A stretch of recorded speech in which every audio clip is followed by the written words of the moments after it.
اعوذ باللہ من الشیطان الرجیم بسم اللہ الرحمن الرحیم۔ ابھی بھائی نے حدیث مبارکہ پڑھی جس میں ابو ہریرہ جو ہے وہ فرماتے ہیں کہ نبی کریم صلی اللہ علیہ وسلم نے ارشاد فرمایا، جو شخص ان 5 فرض نمازوں کو پابندی سے پڑھتا ہے وہ اللہ تعالیٰ کی عبادت سے غافل رہنے والوں میں شمار نہیں ہوتا۔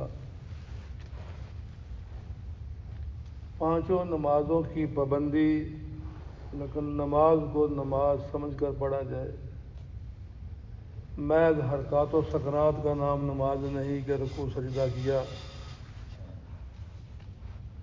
آج بدقسمتی سے یہی ہے کہ میری نمازوں میں غفلت جو ہے وہ یہی ہے کہ ہماری توجہ نہیں ہوتی۔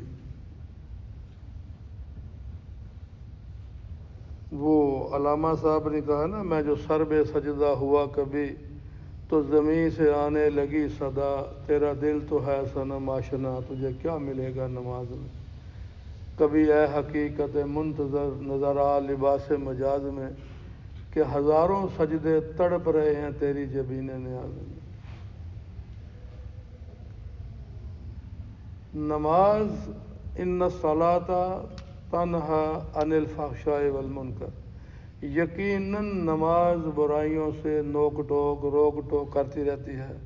نماز پڑھنے والا ان برائیوں کو چھوڑ دیتا ہے۔ لیکن کیسے؟ ایک آدمی جو ہے نماز بھی پڑھتا ہے اور سارے کام ساتھ ساتھ چل رہے ہیں، جھوٹ بھی چل رہا ہے، فراڈ بھی چل رہا ہے، دغا بازی بھی چل رہی ہے، تو یہ تو اس طرح بات نہیں بنتی۔ اب دیکھو نا، بادام کا کام کیا ہے؟ جسم کو طاقت دینا۔ طریقہ کیا ہے؟ اس کا چھلکا توڑو، اس کی گری نکالو، پانی میں بھگو دو، صبح اس کا چھلکا اتارو، اس کا جناب ملک شیک بناؤ، تو پھر ہی بات بنے گی نا۔ اور اگر ایک آدمی جو ہے وہ بادام کو بغیر چھلکا توڑے سیدھے اندر لے جائے کہ بادام طاقت دیتا ہے، تو وہ طاقت دے گا یا اس کے معدے کو زخمی اور چھلنی کر دے گا وہ۔ تو اسی طرح نماز توجہ کے ساتھ پڑھی جائے کہ اللہ کی بارگاہ میں کھڑا ہوں، اللہ سے مناجات کر رہا ہوں، تو پھر یہ ہے کہ اس کو یہ ہوگا کہ جو اللہ کی یاد سے غافل ہے وہ اس کا شمار ان میں نہیں ہوگا۔ نماز کے لیے پہلی بات ہے وضو جو ہے پورے شرائط کے ساتھ کیا جائے۔ وضو میں جو فرائض ہیں ان کی ادائیگی پوری ہو۔ نماز میں جب کھڑے ہوں تو پوری توجہ ہو۔ وہ لطیفہ بنا نا کہ وہ عشاء کی نماز میں تھوڑا مغالطہ لگ گیا، کوئی کہے 2 رکعتیں ہوئی ہیں، کوئی کہے 3 ہوئی ہیں، کوئی کہے 4 ہوئی ہیں۔ ایک آدمی بڑا پیش تھا، کہتا نہیں 3 ہی ہوئی ہیں، میں پورے یقین کے ساتھ کہتا ہوں 3 رکعتیں ہوئی ہیں۔ کہتا تو کیسے کہتا ہے؟ کہتا ہے میری 4 دکانیں ہیں، ہر رکعت میں 1 دکان کا حساب کرتا ہوں، ابھی میری 3 دکانوں کا حساب ہوا ہے۔ تیرا دل کھڑاوے منڈے کڑیاں سجدے کرے مسیتی، او دنیا دارو رب نال بھی 420 کی تھی۔ تو ایسی نماز کا پھر کیا ملے گا؟ اللہ اکبر۔ اورنگزیب عالمگیر رحم اللہ تعالیٰ علیہ، ان کے بارے آتا ہے نا کہ بچپن میں ہی وہ ایک اللہ کا ولی آدمی تھا، ان کی کردار کشی تو کی ہے غیروں نے کہ مسلمانوں میں جو ہیرو ہیں ان کو داغدار کیا جائے کہ جی اس نے باپ کے ساتھ یہ کیا یہ کیا۔ تو ان کے بارے بتاتے ہیں کہ 6 سال کی عمر جب مسجد میں گئے تو سب نے نماز کی نیت باندھی، اور جیسے ہم کہتے ہیں بھائی 4 تکبیر نماز فرض بندگی اللہ تعالیٰ تھی، پڑھنے واسطے اللہ تعالیٰ کے وقت آؤ میرا منہ طرف کعبہ شریف، سب نے ہاتھ باندھ لیے تو اورنگزیب عالمگیر رحمۃ اللہ علیہ جائے انہوں نے ہاتھ ہی نہیں باندھے۔ منٹ آدھا منٹ جناب بچہ دڑم زمین پہ گر گیا۔ چلو جی نماز پوری کی نہ کی، سلام پھیری، بادشاہ کا بیٹا کیا ہو گیا؟ حکیم آئے، ڈاکٹر آئے، سارے آئے، نبضیں دیکھی، بچہ بالکل ٹھیک ہے۔ بچے کو ہوش آئی تو بیٹا کیا ہوا؟ بچہ کہنے لگا میں بڑا بد نصیب آدمی ہوں، سب نے کہا میرا منہ کعبہ کی طرف، سب کے سامنے کعبہ آ گیا، میں کھڑے کا کھڑا رہ گیا، کعبہ میرے سامنے آیا ہی نہیں ہے۔ تو گویا وہ 6 سال کی عمر کا بچہ کس طرح کی نماز پڑھنی چاہتا تھا. تو آج بھائی اگر ہماری نمازوں میں جان آ جائے تو ہمارے بڑے مسئلے حل ہو جائیں. اللہ سے مانگنے کا اتنا پیارا طریقہ ہے، اتنا پیارا طریقہ ہے اللہ سے مانگنے کا. سورہ فاتحہ کو دیکھو، ایاک نعبد و ایاک نستعین، ساری زندگی اس میں آ گئی. میرا ایک ایک مسئلہ اس میں آ گیا، اللہ سے مناجات کرتے. تو بہرحال بھائی اللہ تعالیٰ کی بارگاہ میں دعا ہے. نماز کے حوالے سے کئی تو ہمارا مذاکرہ چلتا رہتا ہے کہ نماز نہ پڑھنے والے کا کیا انجام ہے اور پڑھنے والے کا کیا ہے، کیونکہ قیامت کے دن سب سے پہلا سوال ہی نماز کے بارے ہوگا. اور جس کی نماز ٹھیک نکل آئی اس کا باقی معاملہ آسان آسان آسان کیا جائے گا. اگر نماز پوری نہ نکلی تو پھر اس کا حساب سخت سے سخت ہوتا جائے گا.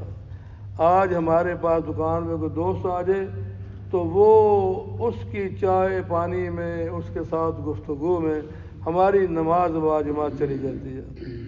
چاہیے تو یہ کہ اس کو ساتھ مسجد میں لے کے آئیں کہ بھائی بھائی نماز کا ٹائم ہو گیا ہے، بجائے سے کہ اس کو مسجد میں لے گا وہ ہماری نماز کھا جاتا ہے. تو بات نہ بنی بھائی. اس لیے فرمایا کہ نوافل جو ہیں ان کی کثرت کرو، تاکہ اگر فرضوں میں کمی بیشی ہوگی تو اللہ تعالیٰ نوافل کو اس کا کمی پوری کر دیں گے. مگر یہ بھی علماء بیان فرماتے ہیں کہ دن میں جو 20 فرض ہیں، ایک فرض کی جو قضا ہے وہ کتنے نفلوں میں ہوگی؟ 70 نفلوں میں ہوگی. 70 نفل ہوں گے تو ایک فرض کی ادائیگی ہوگی، اور 20 فرض ہیں فجر سے عشاء تک تو 1400 نفل چاہیے. تو ایک دن کی قضا نمازوں کا کفارہ ہوگا. تو جس نے 20 فرض نہیں پڑھے اس نے 1400 یہ وطر ملا کے واجب جو ہیں. لیکن امت جو ہے غافل ہے. وہ مولانا طارق میر صاحب مدد اللہ علیہ بیان فرماتے ہیں کہ ہم جارڈن کے بارڈر پر جماعت چل رہی تھی غالباً 81 82 یا 17 اس کے قریب. تو وہ فرماتے ہیں کہ ایک یہودی نے مسلمان کو پوچھا کہ آپ کی فجر کے کتنے نمازی ہوتے ہیں؟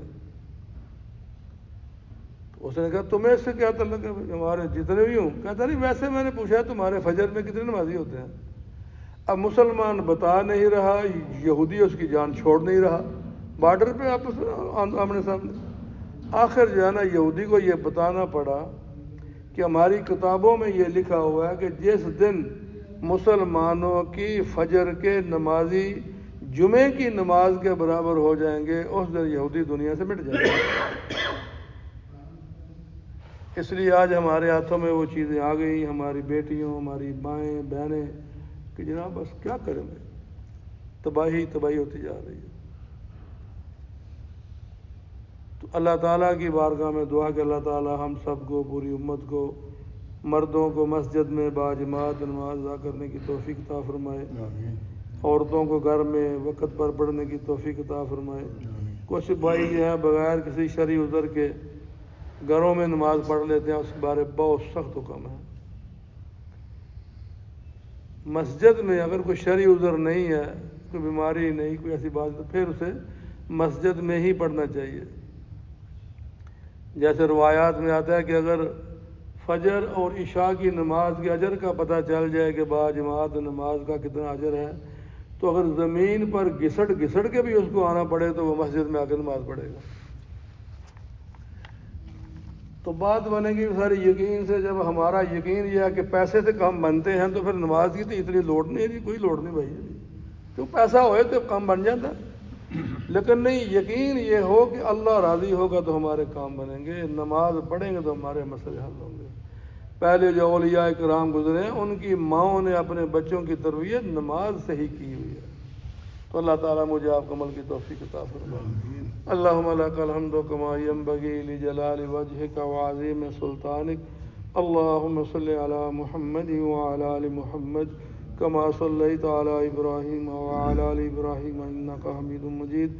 اللہم بارک علی محمد وعلی آل محمد کما بارکت علی ابراہیم وعلی آل ابراہیم انک حمید مجید. اللهم إني أسألك من خير ما سألك منه نبيك وعبدك ورسولك وحبيبك سيدنا محمد صلى الله تعالى عليه وآله وسلم، ونعوذ بك من شر ما استعاذ منه نبيك وعبدك ورسولك وحبيبك سيدنا محمد صلى الله تعالى عليه وآله وسلم. أنت المستعان وعليك البلاغ، ولا حول ولا قوة إلا بالله العلي العظيم. وسلام على المرسلين والحمد لله رب العالمين. لا إله إلا الله محمد رسول الله. جزاک اللہ خیر. اللہ کافر نے جڑا نا مسلمان